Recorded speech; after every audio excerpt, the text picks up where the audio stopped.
ಎಲ್ಲರಿಗೂ ನಮಸ್ಕಾರಗಳು. ಕಲಿಕಾ ವೃಕ್ಷ ಚಾನೆಲ್ಗೆ ಸ್ವಾಗತ. ಈ ವಿಡಿಯೋ ನೋಡ್ತಿರುವ ತಮ್ಮೆಲ್ಲರಿಗೂ ಧನ್ಯವಾದಗಳು.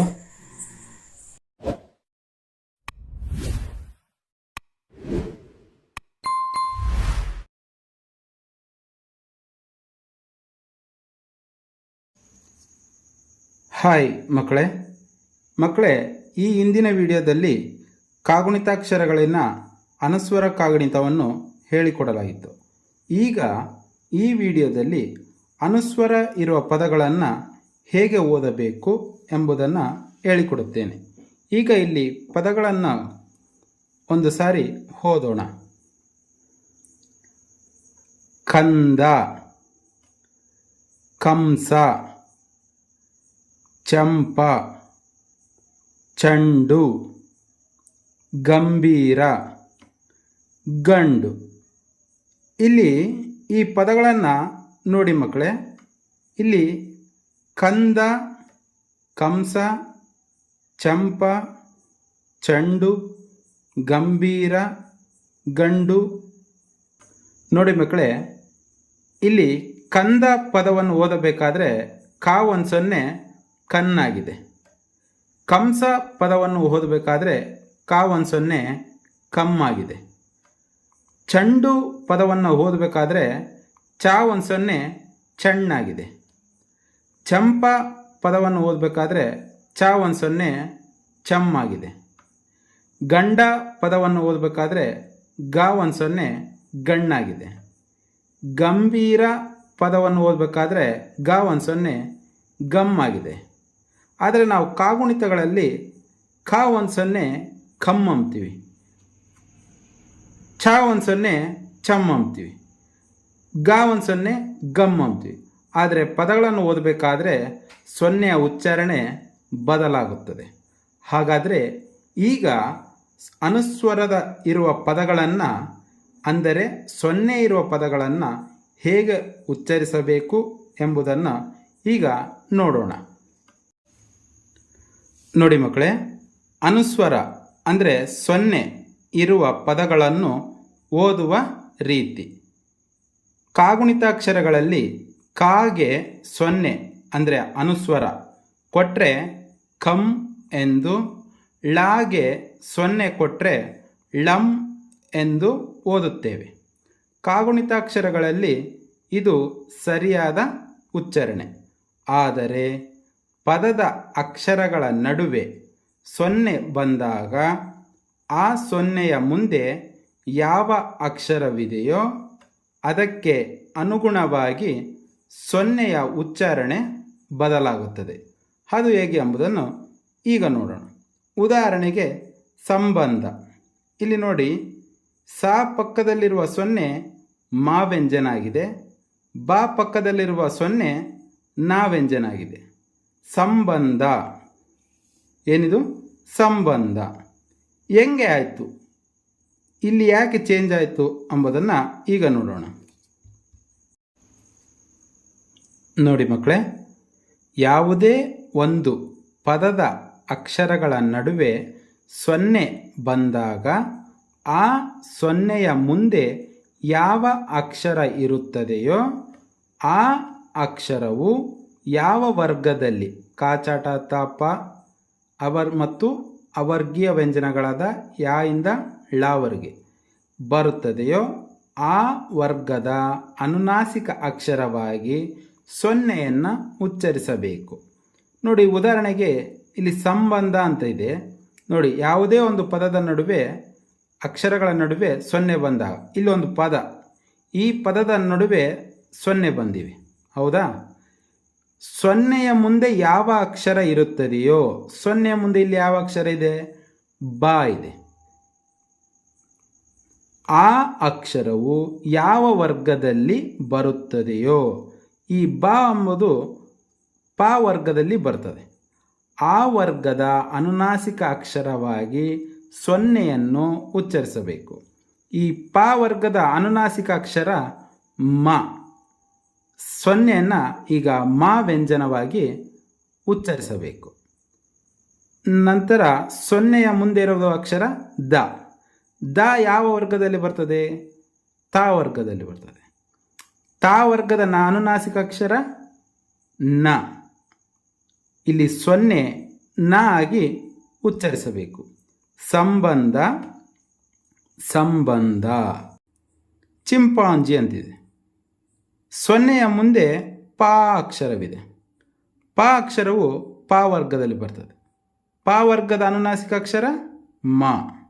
ಸೊನ್ನೆಯನ್ನು ಈಗ ಮ ವ್ಯಂಜನವಾಗಿ ಉಚ್ಚರಿಸಬೇಕು. ಇಲ್ಲಿ ಸೊನ್ನೆಯ ಮುಂದೆ ಜಿ ಅಕ್ಷರ ಇದೆ. ಜಿ ಜ ಅಕ್ಷರ. ಜಾವು ಚ ವರ್ಗದಲ್ಲಿ ಬರ್ತದೆ. ಚಾನ ಅನುನಾಸಿಕ ಅಕ್ಷರ ಇನ್ಯ. ಇನ್ಯ ವ್ಯಂಜನವಾಗಿ ಸೊನ್ನೆಯನ್ನು ಇನ್ಯ ವ್ಯಂಜನವಾಗಿ ಉಚ್ಚರಿಸಬೇಕು. ನಂತರ ಗಂಡಾಂತರ ಅಂತಿದೆ. ಇಲ್ಲಿ ಸೊನ್ನೆಯ ಮುಂದೆ ಡಾ ಇದೆ. ಡಾ ಅಕ್ಷರವು ಟ ಅಕ್ಷರದ ವರ್ಗದಲ್ಲಿ ಬರ್ತದೆ. ಟ ಅಕ್ಷರದ ವರ್ಗದ ಅನುನಾಸಿಕ ಅಕ್ಷರ ಣ. ಇಲ್ಲಿ ಸೊನ್ನೆಯನ್ನು ಣ ವ್ಯಂಜನವಾಗಿ ಉಚ್ಚರಿಸಬೇಕು. ಇಲ್ಲಿರುವ ಸೊನ್ನೆಯ ಮುಂದೆ ತ ಅಕ್ಷರ ಇದೆ. ತ ಅಕ್ಷರದ ಅನುನಾಸಿಕ ಅಕ್ಷರ ನ ವ್ಯಂಜನ. ಇಲ್ಲಿ ಸೊನ್ನೆಯನ್ನು ನ ವ್ಯಂಜನವಾಗಿ ಉಚ್ಚರಿಸಬೇಕು. ಗಂಡಾಂತರ, ಗಂಡಾಂತರ, ಗಂಡಾಂತರ. ನೋಡಿ ಈಗ ಸಂಬಂಧ, ಸಂಬಂಧ. Chimpanzee, chimpanzee. ಗಂಡಾಂತರ, ಗಂಡಾಂತರ, ಗಂಡಾಂತರ. ಖ ವರ್ಗದ ಅಕ್ಷರಗಳ ಹಿಂದೆ ಸೊನ್ನೆ ಬಂದರೆ ಯಾವುದೇ ಒಂದು ಪದದಲ್ಲಿ ಸೊನ್ನೆಯ ಮುಂದೆ ಕ ವರ್ಗದ ಖ, ಖ, ಗ, ಘ ಅಕ್ಷರಗಳು ಇದ್ದರೆ ಸೊನ್ನೆಯನ್ನು ಕ ವರ್ಗದ 5ನೇ ಅಕ್ಷರವಾದ ನ್ಯ ಅನುನಾಸಿಕ ಅಕ್ಷರವನ್ನು ಉಚ್ಚಾರಣೆ ಮಾಡಬೇಕು. ಉದಾಹರಣೆಗೆ ನೋಡೋಣ. ಹಂಗಾಮಿ. ಈ ಪದದ ಸೊನ್ನೆಯ ಮುಂದೆ ಗಾ ಅಕ್ಷರವಿದೆ. ಸೊನ್ನೆಯ ಮುಂದೆ ಗಾ ಅಕ್ಷರ. ಗ ಅಕ್ಷರವು ಕ ವರ್ಗದ ಅಕ್ಷರವಾಗಿದೆ. ಆದ್ದರಿಂದ ಸೊನ್ನೆಯನ್ನು ಕ ವರ್ಗದ ಅನುನಾಸಿಕ ಅಕ್ಷರ ನ್ಯ ವ್ಯಂಜನ ಎಂದು ಉಚ್ಚರಿಸಬೇಕು. ಹಂಗಾಮಿ. ಸೊನ್ನೆಯ ಮುಂದೆ ಗ ಇದೆ. ಸೊನ್ನೆಯನ್ನು ನ್ಯ ವ್ಯಂಜನಾಕ್ಷರ ಹಂಗಾಮಿ. ಅಂಕೋಲ. ಕ ಇರೋದ್ರಿಂದ ಸೊನ್ನೆಯನ್ನು ನ್ಯ ವ್ಯಂಜನಾಕ್ಷರ ಅಂಕೋಲ. ಶಂಕ. ಸೊನ್ನೆಯನ್ನು ನ್ಯ ವ್ಯಂಜನಾಕ್ಷರ ಉಚ್ಚರಿಸಬೇಕು. ಲಂಘನ. ಸೊನ್ನೆಯನ್ನು ನ್ಯ ವ್ಯಂಜನಾಕ್ಷರ ಲಂಘನ. ಹಂಗಾಮಿ, ಹಂಗಾಮಿ. ಅಂಕೋಲ, ಅಂಕೋಲ. ಶಂಕ, ಶಂಕ. ಲಂಘನ, ಲಂಘನ. ಇನ್ನು ಚ ವರ್ಗದ ಅಕ್ಷರಗಳಿಗೆ. ಚ ವರ್ಗದ ಅಕ್ಷರಗಳ ಹಿಂದೆ ಸೊನ್ನೆ ಬಂದರೆ ಚ ವರ್ಗಕ್ಕೆ ಯಾವುದೇ ಒಂದು ಪದದಲ್ಲಿ ಸೊನ್ನೆಯ ಮುಂದೆ ಚ ವರ್ಗದ ಚ, ಛ, ಜ, ಜ ಅಕ್ಷರಗಳು ಇದ್ದರೆ ಸೊನ್ನೆಯನ್ನು ಚ ವರ್ಗದ 5ನೇ ಅಕ್ಷರವಾದ ಇನ್ಯ ಅನುನಾಸಿಕ ಅಕ್ಷರವನ್ನು ಉಚ್ಚಾರಣೆ ಮಾಡಬೇಕು. ಉದಾಹರಣೆಗೆ ನೋಡೋಣ. ಹಂಚಿಕೆ. ಈ ಪದದಲ್ಲಿ ಸೊನ್ನೆಯ ಮುಂದೆ ಚಿ ಅಕ್ಷರವಿದೆ. ಚ ಅಕ್ಷರವು ಚ ವರ್ಗದ ಅಕ್ಷರವಾಗಿದೆ. ಆದ್ದರಿಂದ ಸೊನ್ನೆಯನ್ನು ಚ ವರ್ಗದ ಅನುನಾಸಿಕ ಅಕ್ಷರ ಇನ್ಯ ಎಂದು ಉಚ್ಚರಿಸಬೇಕು. ನೋಡಿಲ್ಲಿ ಹಂಚಿಕೆ. ಸೊನ್ನೆಯ ಮುಂದೆ ಚಿ ಇದೆ. ಆಗ ಸೊನ್ನೆಯನ್ನು ಇನ್ಯ ವ್ಯಂಜನಾಕ್ಷರ ಹಂಚಿಕೆ. ಲಾಂಛನ. ಸೊನ್ನೆಯ ಮುಂದೆ ಛ ಇದೆ. ಆಗ ಸೊನ್ನೆಯನ್ನು ಉಚ್ಚರಿಸುವುದು ನ್ಯ ವ್ಯಂಜನ, ಇನ್ಯ ವ್ಯಂಜನ ಲಾಂಛನ. ಅಂಜೂರ. ಸೊನ್ನೆಯನ್ನು ಇನ್ಯ ಅಂಜೂರ, ಜಂಜರ. ಸೊನ್ನೆಯನ್ನು ಇನ್ಯ ವ್ಯಂಜನಾಕ್ಷರ ಜಂಜರ ಎಂದು ಉಚ್ಚರಿಸಬೇಕು. ಈಗ ಟ ವರ್ಗದ ಅಕ್ಷರಗಳಿಗೆ. ಟ ವರ್ಗದ ಅಕ್ಷರಗಳ ಹಿಂದೆ ಸೊನ್ನೆ ಬಂದರೆ, ಟ ವರ್ಗದ ಅಕ್ಷರಗಳಿಗೆ ಹಿಂದೆ ಸೊನ್ನೆ ಬಂದರೆ ಯಾವ ರೀತಿ ಉಚ್ಚರಿಸಬೇಕು? ಯಾವುದೇ ಒಂದು ಪದದಲ್ಲಿ ಸೊನ್ನೆಯ ಮುಂದೆ ಟ ವರ್ಗದ ಟ, ಠ, ಡ, ಡ ಅಕ್ಷರಗಳು ಇದ್ದರೆ ಸೊನ್ನೆಯನ್ನು ಟ ವರ್ಗದ 5ನೇ ಅಕ್ಷರವಾದ ಣ ಅನುನಾಸಿಕ ಅಕ್ಷರವನ್ನು ಉಚ್ಚಾರಣೆ ಮಾಡಬೇಕು. ಉದಾಹರಣೆಗೆ ನೋಡೋಣ. ಹಿಂಡು. ಈ ಪದದಲ್ಲಿ ಸೊನ್ನೆಯ ಮುಂದೆ ಡು ಅಕ್ಷರವಿದೆ. ಡ ಅಕ್ಷರವು ಟ ವರ್ಗದ ಅಕ್ಷರವಾಗಿದೆ. ಆದ್ದರಿಂದ ಸೊನ್ನೆಯನ್ನು ಟ ವರ್ಗದ ಅನುನಾಸಿಕ ಅಕ್ಷರ ನ ಎಂದು ಉಚ್ಚರಿಸಬೇಕು. ಉದಾಹರಣೆಗೆ ಹಿಂಡು. ಇಲ್ಲಿ ಸೊನ್ನೆನ ಣ ವ್ಯಂಜನ ಞ, ಹಿಂಡು. ಅಂಟು. ಇಲ್ಲಿ ಸೊನ್ನೆಯನ್ನು ಣ ವ್ಯಂಜನ ಅಂಟು. ಶುಂಠಿ.